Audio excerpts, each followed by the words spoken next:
Aujourd'hui, je suis à Maré, en Nouvelle-Calédonie, sur les îles Loyauté, et je viens de présenter la tribu de Rawa. Allez, c'est parti, je te montre tout ça.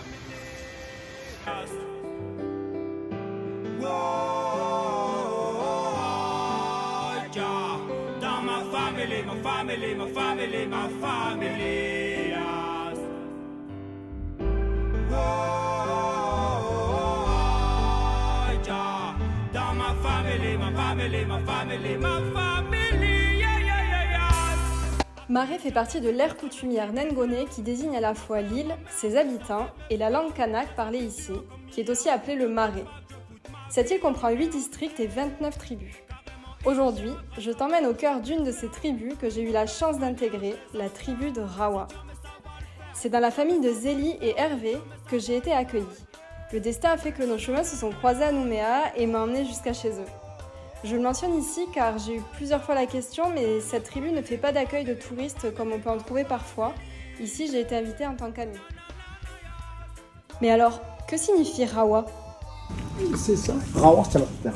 Comme le dit Pépé, Rawa veut dire la terre. C'est une tribu qui travaille la terre et cultive ce que la nature leur offre grâce aux conditions climatiques favorables à de multiples variétés de fruits et légumes qui poussent en abondance ici. Ils établissent un lien fort avec leur environnement et vivent en harmonie avec celui-ci. Le lien entre ce que la nature leur offre et leurs ancêtres, qui sont aussi considérés comme membres à part entière de la tribu, est très important.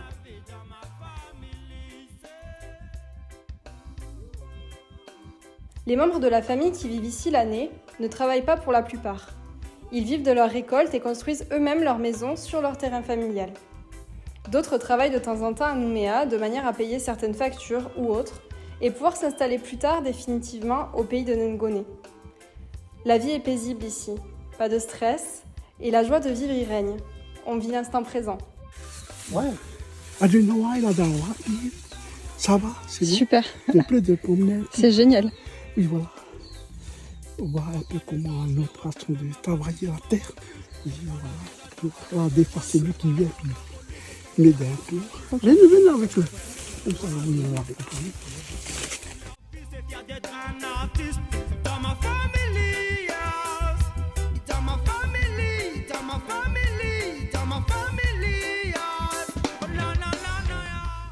Et maintenant, un petit tour du propriétaire, ça vous tente ?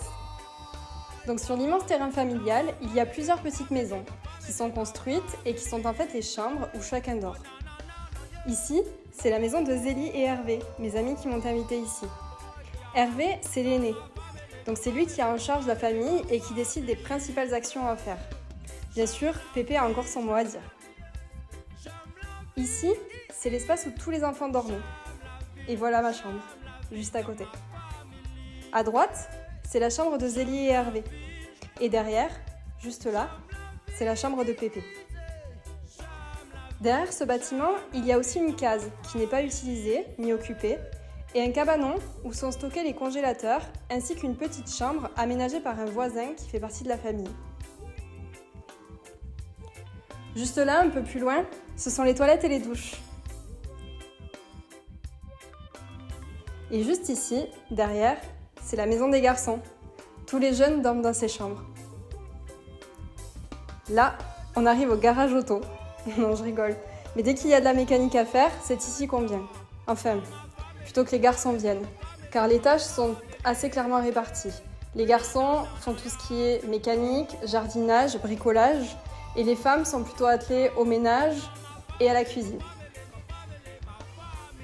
Et maintenant, on va arriver à la maison principale où toute la famille se retrouve ici la journée, le matin pour les repas, pour se reposer, discuter et passer tous ces moments de vie ensemble. J'aime la vie dans ma famille. D'ailleurs, juste là, je vais arriver en cuisine avec Zélie qui est en train de nous préparer un bougna de roussettes, mais je vous en parlerai plus tard.